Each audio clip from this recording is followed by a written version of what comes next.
Na barabara kabisa, mara baada ya kumaliza mtanange wa Young vs Silver Strikers, Yanga yaibuka na ushindi wa mabao 2-0, na Yanga walipata bao la kwanza ndani ya dakika 6 pekee kwa kupitia Kennedy Msonda mara baada ya kupata pasi safi kutoka kwa Pacome Zouzoua. Na mara baada ya kupata bao la kwanza, Yanga walicheza kwa kasi na pressure hali ya juu, na huku akitengeneza nafasi nyingi za hatari ndani ya upande wa Silver Strikers.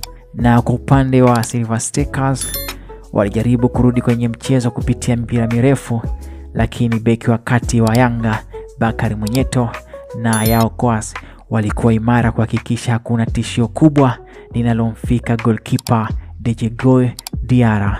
Na ndani ya dakika 34 Yanga yaibuka na goli la pili, na safari hii limefungwa na Max Zingeli mara baada tu ya kuunganisha cross kutoka kwa Zouzoua na kuipa Yanga matokeo ya goli 2 ndani ya dakika 34.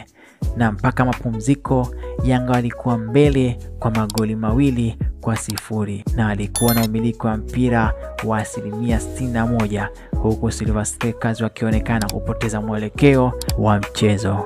Na mara baada ya kipindi cha pili, kocha wa Yanga alionekana kulinda matokeo huku akiwa anatafuta bao la 3 ili kuondoa matumaini ya ushindi kwa upande wa Silver Strikers.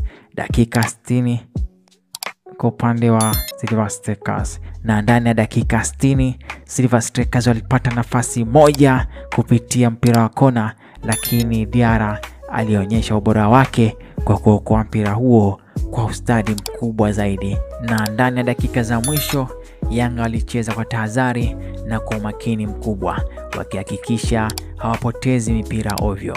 Kocha alifanya mabadiliko, alimtoa Musonda na kumuingiza Clement Mzize, huku Aziz Ki akiwa amepewa nafasi ya kudhibiti mipira au kudhibiti mchezo kwa upande wa katikati. Silver Strikers walionekana kuchoka, huku Yanga akiwa anatawala mpira hadi dakika za mwisho. Na mara baada ya kumaliza mchezo huo ambao umechezwa ndani ya uwanja wa Mkapa, kocha wa Yanga alionekana kusema kwenye mahojiano, tulijua tu tukiwa nyumbani lazima tupambane kwa nguvu zote ili tuweze kushinda. Ushindi huu ni ushindi wa wananchi wote wa Tanzania.